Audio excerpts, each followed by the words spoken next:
बेरमपुर मध्य प्रदेश की वादियों में बसा एक खूबसूरत गांव। लेकिन इस गांव में छिपे थे कुछ ऐसे भयानक रहस्य जिन्होंने उस सदी में निवास करने वाले साहसी लोगों के दिल में भी एक खौफ पैदा कर रखा था।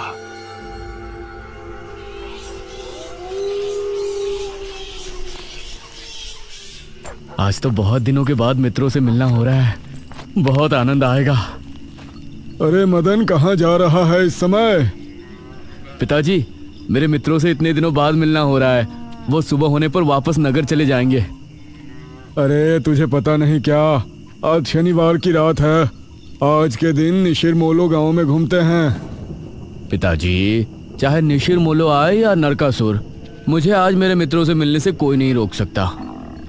ठीक है, लेकिन ध्यान रहे, जैसे ही तुमको उनके कदमों की आहट सुनाई दे और उनका वो मंत्र जिसको वो दोहराते हुए आगे बढ़ते हैं, तो उन्हें बिना देखे किसी ऐसी जगह छिप जाना जहां से ना वो तुमको देख सके ना तुम उनको। और जब तक उनकी आवाज आना बंद ना हो जाए उनके सामने नहीं आना। वो 4 भयानक आदमी होते हैं जो अपने कंधों पर एक ताबूत को उठाए होते हैं, और अगर कोई उन्हें देख ले तो वो जिंदा नहीं बचता। मुझे पता है पिताजी, अब मैं चलता हूँ। यह कहकर मदन घर से निकल गया, लेकिन उसके पिता के चेहरे पर उसकी फिक्र साफ नजर आ रही थी। निशिर मोलो आ जाएंगे और साथ ले जाएंगे। ऐसा लगता है कि हमारे गांव के लोग अभी भी दूसरी सदी में जी रहे हैं। वो तेज तेज कदमों के साथ आगे बढ़ रहा था। कुछ देर बाद उसे जंगल की तरफ एक पगडंडी वाला रास्ता नजर आया। यहां से जाऊंगा तो जल्दी पहुंच जाऊंगा, यहीं से आगे बढ़ता हूँ। बिना ज्यादा सोचे वो जंगल के अंदर बने उस पगडंडी वाले रास्ते पर आगे बढ़ गया।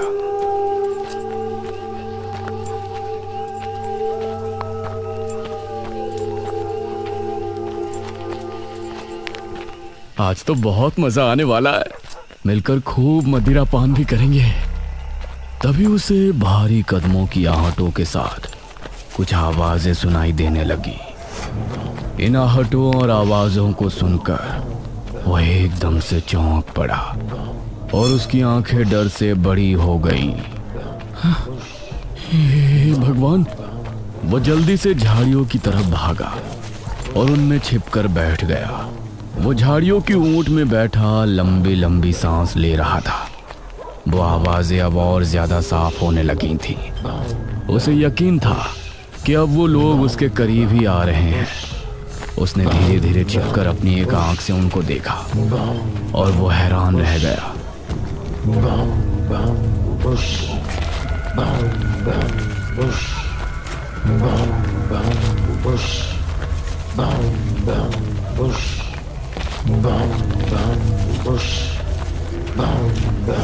हे भगवान, मैंने इन्हें देख लिया। हाँ। मदन पूरी तरह से झाड़ियों में छिप गया और कुछ देर अपनी सांस तक रोके वहां छिपा रहा। फिर उसने धीरे से झांक कर देखा तो अब वो लोग कहीं नजर नहीं आ रहे थे। हाँ, लगता है चले गए। वो वहां से निकला और दोनों तरफ देखा तो वहां कोई नजर नहीं आया। हाँ, शुक्र है भगवान। उसने एक कदम बढ़ाया ही था कि तभी उसे फिर से वही आवाजें अपने ठीक पीछे से सुनाई देने लगी। उसने एक झटके से पलटकर देखा तो वो चारों ताबूत वाले शख्स ठीक उसके पीछे खड़े थे।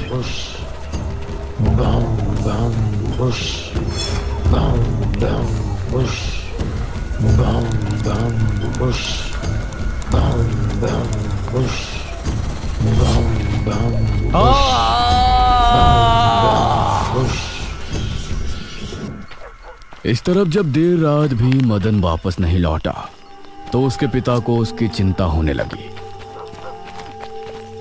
उसने गांव के एक आदमी विपुल को साथ लिया और जंगल की तरफ रवाना हुआ।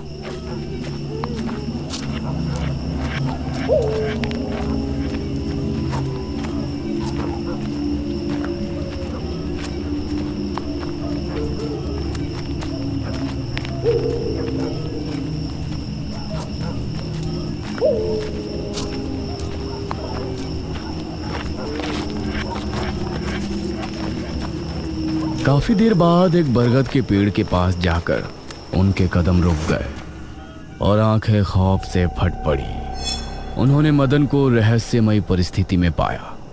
उसके चेहरे पर डर और आंखों में खौफ ऐसा नजर आ रहा था कि जैसे उसने हादसे से पहले बहुत ही भयानक मंजर देखा हो। मदन! 400 साल बाद अंधेरा जंगल, सुनसान रास्ता, चारों तरफ सिर्फ पेड़ पौधे और कोहरा। मेघना उनके बीच अकेली खड़ी थी। कोई है? क्या यहाँ कोई है? उसने कुछ कदम आगे बढ़ाए। उसके सवाल का कोई जवाब तो उसे नहीं मिला, लेकिन कुछ टपकने की टप टप की आवाज अब उसे बराबर आ रही थी। मैं यहाँ क्या कर रही हूँ? कौन लाया है मुझे यहाँ पर? वो खुद को वहां पाकर बहुत परेशान थी। तभी उसने देखा कि कोई चीज उड़ती हुई उसी की तरफ आ रही है। वो उसे हैरानी से देखने लगी। पास आने पर पता चला कि वो कोई विशालकाय भयानक पक्षी था। बचाओ! मेघना उससे बुरी तरह से डरकर भागने लगी और वो उसका पीछा कर रहा था। मेघना ने उसे पीछे पलटकर देखा तो वो उसको पकड़ने ही वाला था, लेकिन तभी मेघना एक पेड़ से टकराई।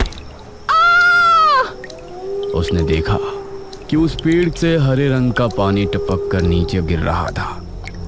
मेघना उस हरे पानी को गौर से देख रही थी। तभी अरे ओ मेघना, उठ जा यार, कब तक सोएगी?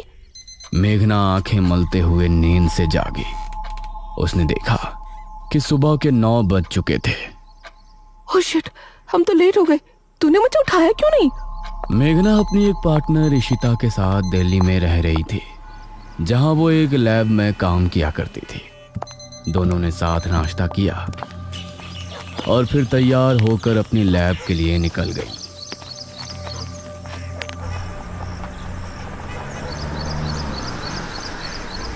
तेरा ऑमलेट खा खा कर मेरा पेट खराब हो चुका है। रोजाना कच्चा ही बना कर दे देती है।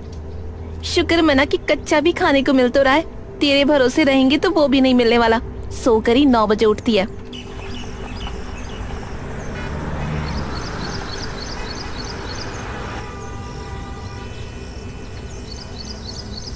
ये दोनों लैब में पहुंची और वहां जाते ही ईशिता के पास प्रोफेसर जयदेव की कॉल आई। तुम दोनों ने इस बार बहुत समय ले लिया है।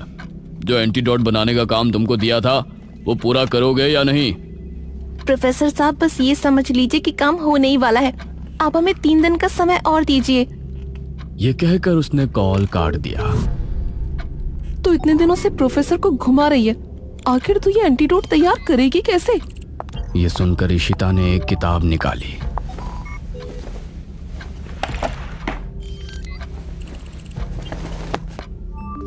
यार देख ये किताब, इसमें बहुत से ऐसे लिक्विड के बारे में लिखा है जिनकी कहानी पुरानी दंत कथाओं और लोक कथाओं से जुड़ी है।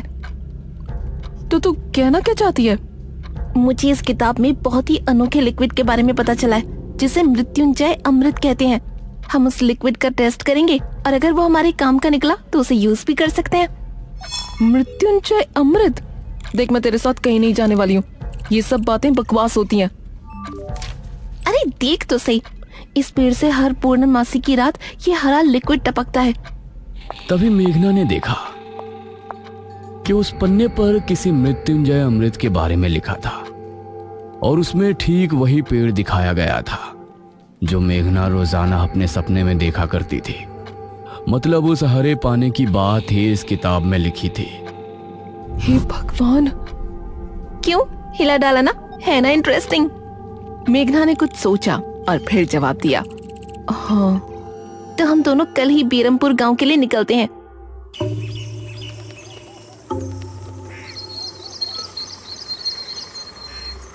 ये दोनों अगली सुबह ही बस से बेरमपुर के लिए निकल गई।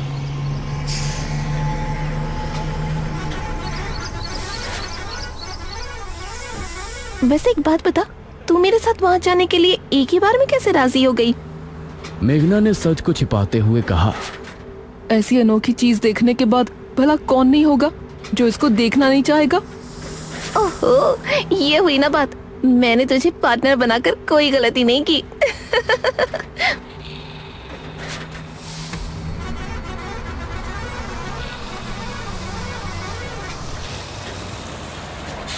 ये दोनों 5 घंटे के सफर के बाद एक जगह उतरी।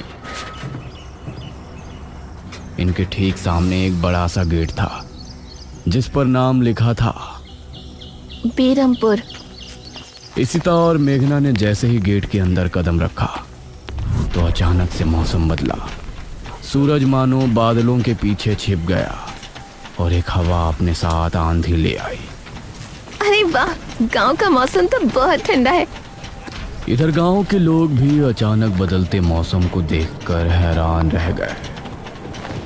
अरे ये क्या, अभी तक तो काफी गर्मी थी, ये अचानक आंधी कहां से आ गई? मुखिया जी, लगता है बारिश भी जरूर आएगी। इधर मेघना और इशिता दोनों ही गांव की तरफ बढ़ रही थी। यार, ये गांव के लोग ठीक तो होंगे ना? गांव के लोग तो ठीक ही होते हैं, अजीब तो हम शहर वाले होते हैं। ये बात तो तूने बिल्कुल पते की कही। इशिता और मेघना दोनों गांव के चौक पर पहुंची। वहां एक कुआं भी था और वहीं मुखिया भी 2 आदमियों के साथ खड़ा था। अरे बच्चियों, तुम दोनों कौन हो? अब नमस्ते जी, मेरा नाम इशिता है और ये है मेरी दोस्त मेघना। अच्छा बेटा, वैसे हमारे गांव में किस वजह से आना हुआ? वो असल में वो अंकल, हम लोगों को अपनी स्टडी के लिए 5 गांवों के बारे में लिखना है, इसलिए हम लोग यहाँ आए हैं। इसके बाद और 4 गांवों में जाएंगे। ओह अच्छा, फिर तो ठीक है बच्चों, हम तुम्हारी जितनी हो सके उतनी मदद करेंगे। जी अंकल, क्या हमें यहाँ कुछ दिन के लिए रहने के लिए कोई घर मिलेगा किराए पर? अरे बच्चों, तुमको किराए की घर की क्या जरूरत है? तुम दोनों जब तक चाहो मेरे ही घर में रह सकती हो। ठकुराइन वैसे भी लड़कियों से बहुत प्यार करती है। जी शुक्रिया अंकल।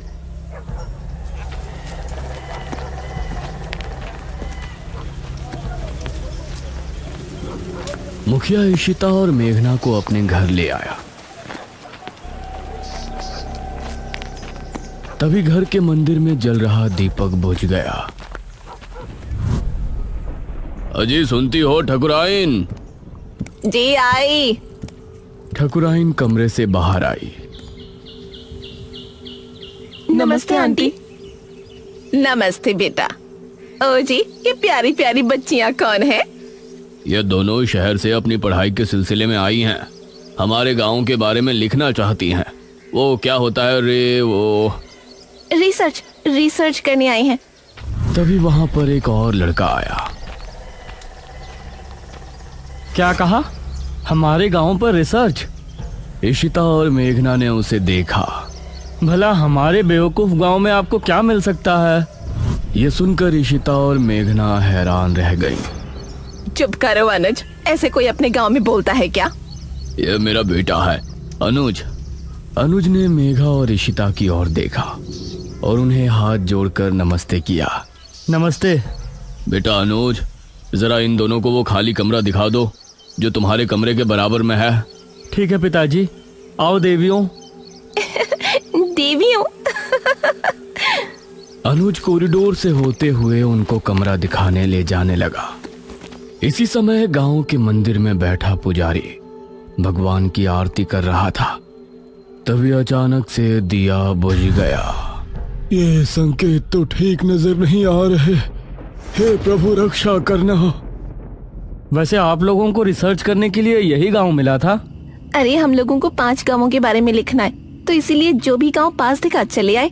इसके बाद और किसी गांव में जाएंगे। अच्छा, वैसे यहाँ कुछ ऐसा है जो कि रहस्यमय या ऐतिहासिक हो? हाँ है ना, एक राजमहल। राजमहल यहाँ? हाँ, 400 साल पहले जो यहाँ के राजा हुआ करते थे, उनका महल। वैसे अनुज, क्या तुम हमें उस महल में लेकर चलोगे? हाँ, तुम लोग जाना चाहोगी तो जरूर। तो ठीक है, रात को जब सब सो जाएंगे तो हमें वहाँ ले चलना। यह सुनकर मेघना इशिता को हैरानी से देखने लगी। रात के समय तुम लोग मजाक तो नहीं कर रहे? नहीं, हम तो चलने को तैयार हैं। तुम्हें डर लग रहा है तो बताओ। मेरा गांव है ये, मुझे क्यों डर लगेगा? ठीक है, ले चलूंगा, लेकिन पिताजी को और माँ को पता नहीं चलना चाहिए। ग्रेट। तो बताओ किस टाइम आ रहे हो? 12 बजे तक पिताजी और माँ दोनों सो जाएंगे। मैं उसी समय तुम लोगों को ले आऊंगा। हाँ सही है। ये कहकर अनुज ने उन्हें कमरे में छोड़ा और वहां से चला गया। ये क्या?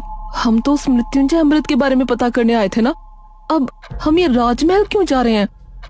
अरे उसको सीधा पूछते तो उसे शक हो जाता ना। आज हम राजमहल चलते हैं और फिर कल उसे जंगल जाने को कहेंगे और वहाँ जाकर बातों ही बातों में उससे मृत्युंजय अमृत के बारे में पूछेंगे। ये सही है। इस तरफ गांव के लोग मौसम के बदलती ठंड से बहुत हैरान थे। पुजारी बार बार आसमान की तरफ देख रहा था, जहां उसे काला अंधेरा इधर उधर घूमता हुआ नजर आ रहा था। करीब 12 बजे जब मुखिया और उसकी पत्नी गहरी नींद में थे तो अनुज कमरे से निकला। अरे लगता है आ गया। इशिता ने उठकर दरवाजा खोला। हाय अनुज। तुम लोग तैयार हो? हाँ चलो, हम तो रेडी हैं। तो चलो। अनुज इनको लेकर घर से निकला और इन्होंने 2 गलियां पार कर ली थी। उफ, तुम्हारे गांव में हवा इतनी ज्यादा चलती है क्या? रोज तो नहीं चलती, लेकिन शहर की 2 लड़कियों के साथ लगता है उनके शहर का प्रदूषण भी आंधी के रूप में साथ आ गया। कुछ देर चलने के बाद ये तीनों एक बड़े से राजमहल के सामने खड़े थे, जिसे देखकर मेघना को कुछ याद आने लगा। ऐसा लगता है कि इस राजमहल को मैंने पहले कहीं देखा है। ये है राजमहल, राजा सूरजभान का। वाकई में काफी आलीशान है।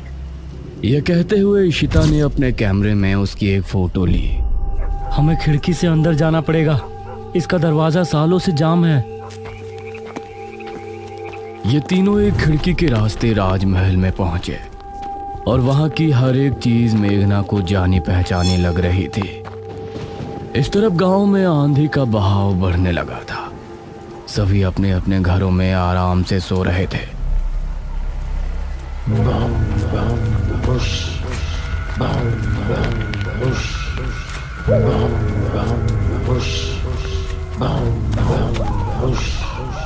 अरे ये आवाज तो निशिरमोलो। गांव के सभी लोगों के दिलों में खौफ उतर आया।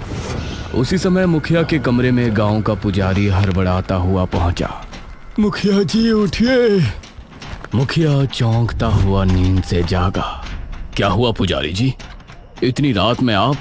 गांव में निशीर मोलो की आवाज गूंज रही है, सब बहुत डरे हुए हैं। पुजारी जी, ये कैसे हो सकता है? निशीर मोलो यहाँ कैसे आ सकते हैं? वो तो कई सालों पहले सो गए थे। जरूर कुछ ऐसा हुआ है जिससे वो जाग उठे थे। हमारा मन बहुत विचलित हो रहा है। गांव के सभी लोग अपने अपने घरों में जाग चुके थे और डरे बैठे थे। यह आवाज सभी के दिलों में खौफ पैदा कर रही थी। मेघना, इशिता और अनुज तीनों इस बात से बेखबर राजमहल में घूम रहे थे। ये कैसी आवाज है? हाँ, मैंने भी सुनी। ऐसा लग रहा था कि कोई सिपाही भारी जूतों के साथ गलियारे में चहलकदमी कर रहा है, लेकिन दूर दूर तक कोई नजर नहीं आ रहा था। उसी समय गांव के 2 आदमी संपत और कप्ता जंगल की सरहद पर बैठे हुए जुआ खेल रहे थे। अरे संपत यार, चल घर चलते हैं, अब बहुत समय हो गया। ओहो, अब तू हार रहा है तो घर चलते हैं। अरे चुपचाप पूरी बाजी खेल, इससे पहले तो मैं तुझे जाने नहीं दूंगा। हाँ। यह सुनकर कप्ता फिर से उसके साथ पत्ते बांटने लगा। उन दोनों को यह आवाज सुनाई दी। तेज आंधी की हवाओं में उनकी आंखें बहुत मुश्किल से खुल रही थी। उन दोनों ने देखा कि सामने से 4 आदमी अपने कंधों पर एक ताबूत उठाए मंत्र पढ़ते हुए चले आ रहे हैं। संपत और कप्ता इससे पहले कुछ करते, वो चारों आकर उनके सामने रुक गए। हवा का रुख थोड़ा कम हुआ। वो चारों अपनी लाल चमकती आंखों से संपत और कप्ता को घूर रहे थे।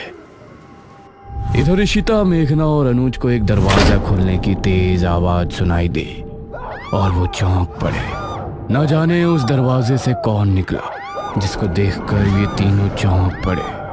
वहीं संपत और कप्ता के सामने खड़े वो चारों शख्स जो कि निशूर मोलो थे, उनके कंधों पर रखा ताबूत खुल गया और उसके खुलते ही संपत और कप्ता की चीख पूरे गांव के लोगों ने सुनी, जिसे सुनकर सभी गांव के लोग डर गए। ये किसकी चीख थी जी? निशिर मोलो, ये चीख किसी अनहोनी की संकेत थी। निशिर मोलो आखिर कौन है? क्या है मृत्युंजय अमृत? और क्या संबंध है मेघना का इन सब से? इन सभी सवालों के जवाब जानने के लिए हमारे साथ जुड़े रहिए इस कहानी के अगले भाग में भी।